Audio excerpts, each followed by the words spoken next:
우리 다 같이 사도신경 하심으로 새벽 예배를 주님 앞에 올려드리겠습니다.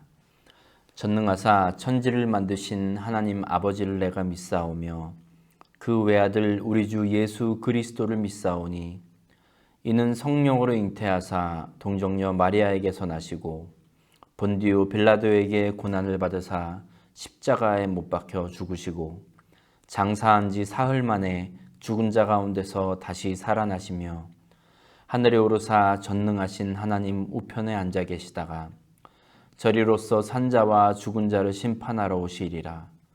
성령을 믿사오며 거룩한 공예와 성도가 서로 교통하는 것과 죄를 사하여 주시는 것과 몸이 다시 사는 것과 영원히 사는 것을 믿사옵나이다. 아멘.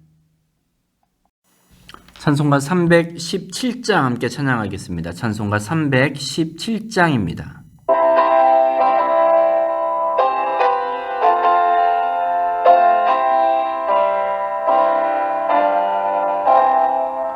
내 주 예수 주신 은혜 한없건만 내 주 앞에 이 적은 것 다 드리니 주 예수여 내 정성을 받으소서. 주 날 위해 보배로운 피 흘리사 그 귀하신 생명까지 다 주시니 내 천한 몸이 생명을 왜 아끼랴. 주 예수께 빚진 것이 한없건만 나 주 위해 드린 것은 참 적으니 주 예수여 너그럽게 보옵소서. 날 위하여 십자가에 피 흘리신 주 예수의 은혜로서 인치시고 내 모든 것 주의 소유 삼으소서. 주 날 위해 그 귀하신 몸 버리사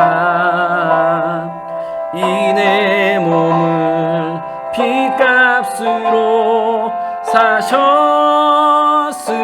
사셨으니 내 생명도 주 예수께 바칩니다.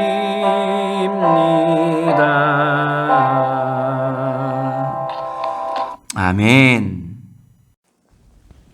8월 1일 수요일입니다. 오늘 우리가 함께 읽고 묵상할 말씀은 창세기 45장 1절에서 28절까지의 말씀입니다. 창세기 45장 1절에서 28절까지의 말씀 우리 앞에 화면 보시고 다 같이 읽겠습니다. 시작.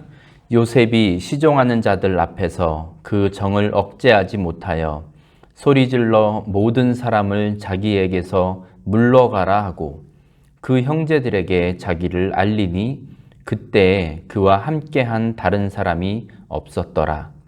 요셉이 큰 소리로 우니 애굽 사람에게 들리며 바로의 궁중에 들리더라. 요셉이 그 형들에게 이르되 나는 요셉이라.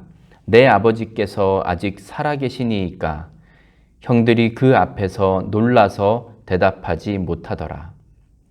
요셉이 형들에게 이르되 내게로 가까이 오소서. 그들이 가까이 가니 이르되 나는 당신들의 아우 요셉이니 당신들이 애굽의 판자라. 당신들이 나를 이곳에 팔았다고 해서 근심하지 마소서. 한탄하지 마소서. 하나님이 생명을 구원하시려고 나를 당신들보다 먼저 보내셨나이다. 이 땅에 2년 동안 흉년이 들었으나 아직 5년은 밭갈이도 못하고 추수도 못할지라. 하나님이 큰 구원으로 당신들의 생명을 보존하고 당신들의 후손을 세상에 두시려고 나를 당신들보다 먼저 보내셨나니, 그런즉 나를 이리로 보낸 이는 당신들이 아니요 하나님이시라. 하나님이 나를 바로에게 아버지로 삼으시고 그 온 집의 주로 삼으시며 애굽 온 땅의 통치자로 삼으셨나이다. 당신들은 속히 아버지께로 올라가서 아뢰기를, 아버지의 아들 요셉의 말에 하나님이 나를 애굽 전국의 주로 세우셨으니 지체 말고 내게로 내려오사 아버지의 아들들과 아버지의 손자들과 아버지의 양과 소와 모든 소유가 고센 땅에 머물며 나와 가깝게 하소서. 흉년이 아직 5해가 있으니 내가 거기서 아버지를 봉양하리이다. 아버지와 아버지의 가족과 아버지께 속한 모든 사람에게 부족함이 없도록 하겠나이다 하더라고 전하소서. 당신들의 눈과 내 아우 베냐민의 눈이 보는 바 당신들에게 이 말을 하는 것은 내 입이라. 당신들은 내가 애굽에서 누리는 영화와 당신들이 본 모든 것을 다 내 아버지께 아뢰고 속히 모시고 내려오소서 하며 자기 아우 베냐민의 목을 안고 우니 베냐민도 요셉의 목을 안고 우니라. 요셉이 또 형들과 입맞추며 안고 우니 형들이 그제서야 요셉과 말하니라. 요셉의 형들이 왔다는 소문이 바로의 궁에 들림에 바로와 그의 신하들이 기뻐하고 바로는 요셉에게 이르되 내 형들에게 명령하기를 너희는 이렇게 하여 너희 양식을 싣고 가서 가나안 땅에 이르거든 너희 아버지와 너희 가족을 이끌고 내게로 오라. 내가 너희에게 애굽의 좋은 땅을 주리니 너희가 나라의 기름진 것을 먹으리라. 이제 명령을 받았으니 이렇게 하라. 너희는 애굽 땅에서 수레를 가져다가 너희 자녀와 아내를 태우고 너희 아버지를 모셔오라. 또 너희의 기구를 아끼지 말라. 온 애굽 땅에 좋은 것이 너희 것임이니라.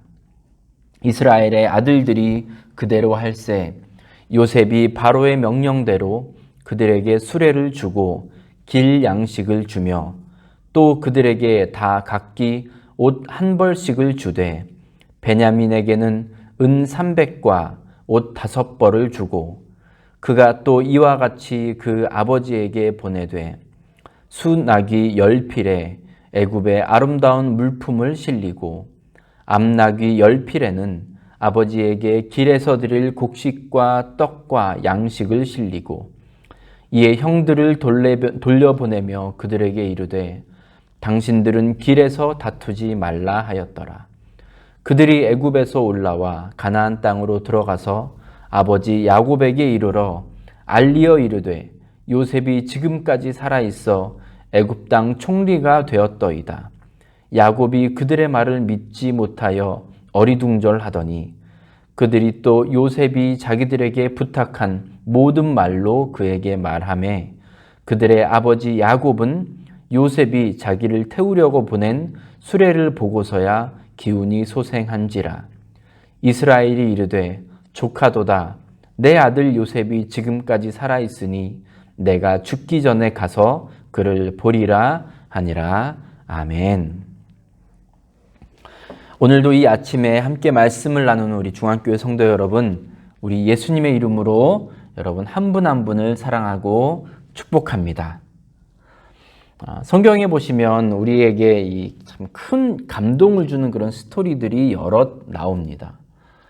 그 중에 대표적인 것이 이 요셉의 이야기입니다. 오늘 창세기 45장에서는 이제 요셉이 드디어 자신의 정체를 형들 앞에서 드러냅니다. 형들을 다시 만나는 이 순간을 요셉이 얼마나 오랫동안 머릿속에 그려왔을까 한번 생각이 듭니다. 아마 어떤 때는 내가 형들을 다시 만나면 반드시 복수하겠다. 그렇게 이제 다짐하는 그런 시나리오를 생각했을지도 모릅니다. 또 이제 형들을 다시 만나고 가족을 다시 만났을 때 요셉이 내가 아버지 야곱과 동생 베냐민에게만 호의를 베풀고 좋은 것을 내가 나누어주고 형들에게는 나에게 행한 대로 그대로 갚아주겠다. 어쩌면 이것도 요셉에게는 하나의 경우의 수였을지 모릅니다. 또 뭐 다른 것이 있다면 형들과 좀 감동적인 그런 재회를 머릿속에 그려보기도 했을 것입니다. 이렇게 요셉은 아마 여러 가지 경우의 수, 여러 상황을 형들과 만났을 때, 가족을 만났을 때 그의 마음속에 그리면서 22년의 시간을 보냈을 겁니다. 그리고 이제 요셉이 실제로 형들을 만난 그 순간 그가 선택한 것은 복수가 아니었습니다.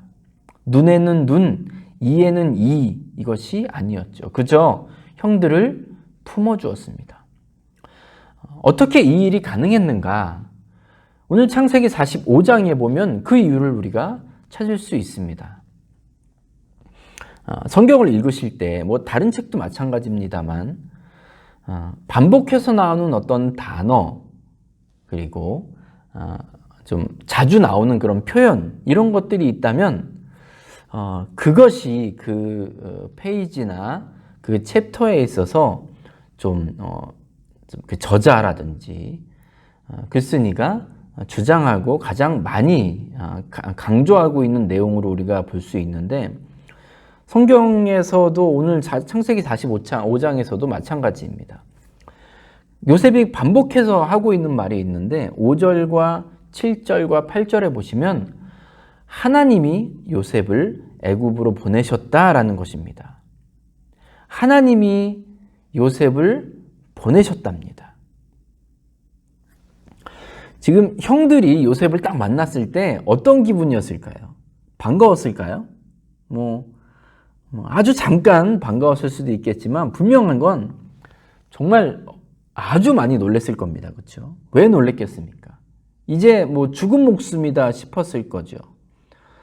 게다가 이제 요셉이 형들에게 분명히 말합니다. 4절 보시면 나는 당신들의 아우 요셉이니 당신들이 애굽의 판자라 했습니다. 이제 분명히 이제 애굽이 이야기를 요셉이 형들에게 내가 어떤 사람이다라는 것을 이야기하죠. 그래서 이들이 얼마나 놀랬는지 보면 형들이 요셉에게 말도 못하고 그리고 가까이 가지도 못합니다. 15절에 비로소 요셉이 또 형들과 입맞추며 앉고 우니 형들이 그제서야 요셉과 말하니라 했거든요. 그러니까 지금 형들이 요셉을 보자마자 그 두려움에 사로잡혀 있었던 겁니다. 이때 이렇게 두려워하고 공포에 사로잡혀 있던 이 형들에게 요셉이 반복해서 말하고 있는 것은 나를 이곳에 보낸 건 형들이 아닙니다. 하나님이 보내셨습니다. 라는 말을 반복해서 합니다. 하나님이 요셉을 보내셨다면 그건 하나님의 실수였을까요? 요셉은 그렇게 받아들이지 않습니다. 요셉은 지금 형들을 만나고 난 후에 하나님께서 왜 자신을 애굽으로 보내셨는지를 분명하게 깨닫게 되었습니다. 7절에서 이렇게 말하죠. 하나님이 큰 구원으로 당신들의 생명을 보존하고 당신들의 후손을 세상에 두시려고 나를 당신들보다 먼저 보내셨나니 했습니다. 이 요셉이 믿음으로 고백하는 걸 우리가 볼 수 있습니다.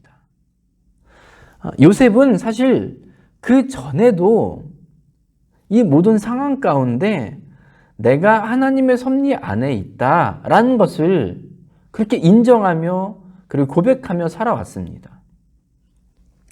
형들에게 버림받아서 미움받아서 미디안 상인에게 팔리고 보디발 장군의 집에서 노예 생활하면서 또 억울하게 누명을 쓰고 옥에 갇히게 되고 고생했던 그 모든 것, 이것이 요셉에게는 우연이 아니었다라는 겁니다. 분명히 하나님의 섭리 안에 있었다는 거예요. 그렇게 고백을 하고 있었지만 아마 요셉은 왜, 어떠한 이유로 하나님께서 나를 이 애굽 땅에 보내셨는지에 대해서는 답을 찾지는 못하고 있었던 것 같습니다. 하지만 이제 그가 형들을 만났을 때, 그리고 가나안 땅의 그런 상황들, 지금 가족들이 다 굶어 죽게 생겼고 이 기근 가운데 망할 수밖에 없게 되었다는 이것을 듣고 난 후에 하나님께서는 나를 이곳에 먼저 보내셔서 우리 아버지의 후손들, 우리 가족들, 집의 이 인근의 모든 백성들을 구원하시려고 이 모든 일을 행하셨구나. 나를 먼저 보내셨구나 라는 것을 깨닫게 된 것이지요. 그래서 요셉은 5절에서 이렇게 말합니다. 형들에게 근심하지 마소서, 한탄하지 마소서라고 그렇게 위로할 수 있었습니다. 저는 우리의 삶도 그와 같다고 생각합니다. 우리에게 일어나는 여러 일들, 왜 일어났는지 설명할 수 있는 사람은 제가 전에도 말씀드렸지만 100% 자신감을 가지고 설명할 수 있는 사람은 없습니다. 그냥 모두가 추측을 할 뿐이에요. 욥과 그 친구들도 막 서로 아규를 했지만 그저 자신들의 생각을 나눌 뿐이었습니다. 아무도 몰랐어요. 하지만 그 상황 가운데에서 이 어려운 일들, 고통 가운데 반드시 우리가 항상 인정하며 살아야 될 것은 우리가 하나님의 섭리 안에 있음, 이것을 믿고 고백해야 됩니다. 그리고 때가 되면 그 모든 일이 이제 퍼즐이 맞춰지겠죠. 그래서 하나님께서 이 일것 때문에 이렇게 행하셨구나, 이렇게 인도하셨구나 라는 것을 고백하게 되는 것입니다. 요셉에 따르면 자기는 팔려온 사람이 아닌 거예요. 보냄을 받은 사람입니다. 하나님의 섭리를 깨닫고 나니 세상의 관점과는 전혀 다른 해석을 할 수 있게 되었던 거죠. 누가 봐도 아주 객관적으로 봤을 때 요셉은 팔려왔습니다. 그래서 고생했습니다. 그렇기 때문에 보통 사람이라면 이런 요셉이 애굽의 총리가 되었다는 사실을, 정말 이 사실을 듣고는 입이 떡하니 벌어질 수밖에 없을 거예요. 하지만 요셉은 그 현상, 일어난 현상 너머에 있는 것을 바라볼 수 있었습니다. 그렇기 때문에 자기는 팔려와서 온갖 고생하면서 이제 겨우 인생 역전한 것이 아니라 하나님께서 계획하시고 예비하신 이 순간을 위해서 내가 그 환경 가운데, 고난 가운데 연단을 받고 훈련을 받고, 그래서 하나님의 구원 사역에 내가 쓰임받고 있다라는 것을 고백할 수 있었던 것이죠. 만약에 나는 팔려왔다, 나는 뭐라 그럽니까? 아주 그냥 고생을 그냥 죽을 똥 말똥 했다. 이 정말 삶에 대한 회한과 그리고 좀 자기 삶에 대한 한탄만 남아있는 사람은 이렇게 고백할 수 없습니다. 보냄을 받았다라고 고백을 할 수가 없죠. 그렇죠? 그러니까 팔려온 사람하고 보냄을 받은 사람의 마음가짐, 삶에 대한 태도는 같을 수가 없는 거예요. 그렇기 때문에 오늘 요셉에게 있어서 지금 형들을 만난 이 순간은 복수하기에 가장 좋은 순간이죠. 정말 원수는 외나무 다리에서 만나는 그런 절체절명의 아주 좋은 기회였어요.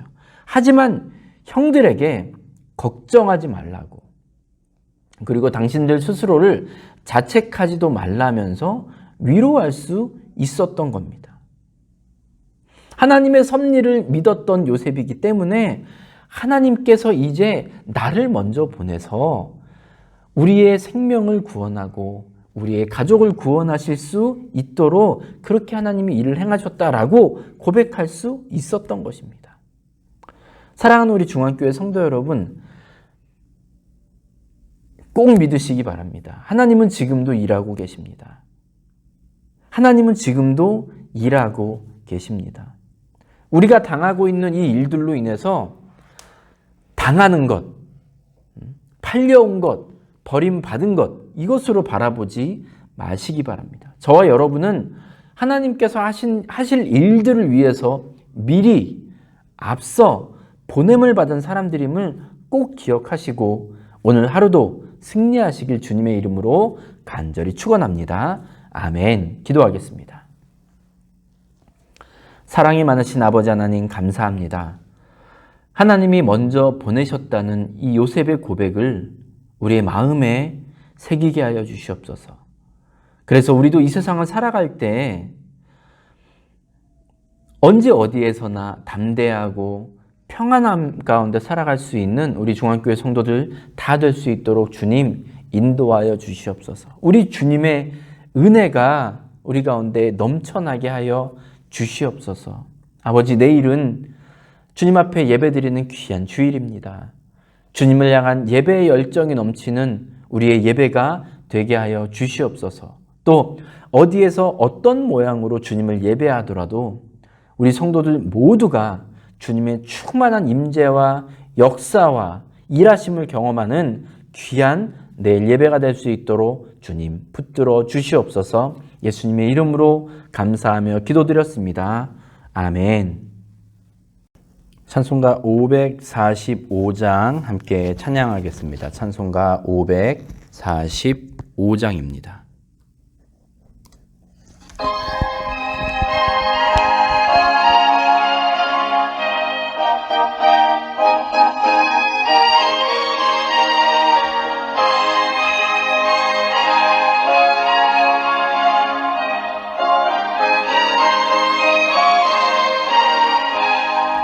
이 눈에 아무 증거 아니 배어도 믿음만을 가지고 선을 걸으며 이 귀에 아무 소리 아니 들려도 하나님의 약속 위에 서리라.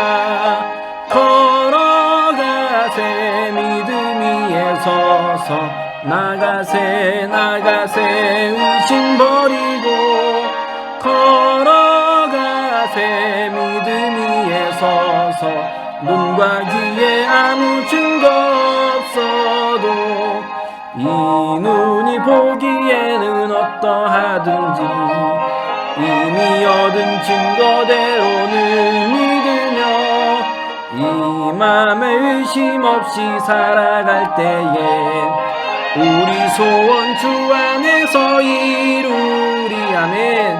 걸어가세 믿음 위에 서서 나가세 의심 버리고 걸어가세 믿음 위에 서서 눈과 귀에 아무 증거 없어도 주님의 거룩함을 두고 맹세한 주 하나님 아버지는 참 이쁘다. 그 귀한 모든 약속 믿는 자에게 능치 못할 무슨 일이 있을까. 걸어가세 믿음 위에 서서 나가세 의심 버리고 걸어가세 믿음 위에 서서 눈과 귀에 아무 증거 없어도. 아멘. 주기도문 하심으로 예배를 마치겠습니다. 하늘에 계신 우리 아버지여, 이름이 거룩히 여김을 받으시오며 나라가 임하시오며 뜻이 하늘에서 이루어진 것 같이 땅에서도 이루어지이다.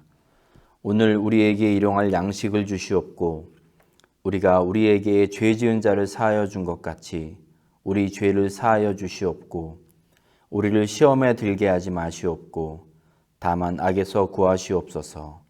나라와 권세와 영광이 아버지께 영원히 있사옵나이다. 아멘. 이제 말씀을 기억하시면서 자유롭게 기도하시기 바랍니다. 기도하실 때 특별히 교회와 성도들을 위해 중보해 주시기 바랍니다. 그리고 오늘 하루도 주님과 동행하는 하루 되시기를 간절히 축복합니다.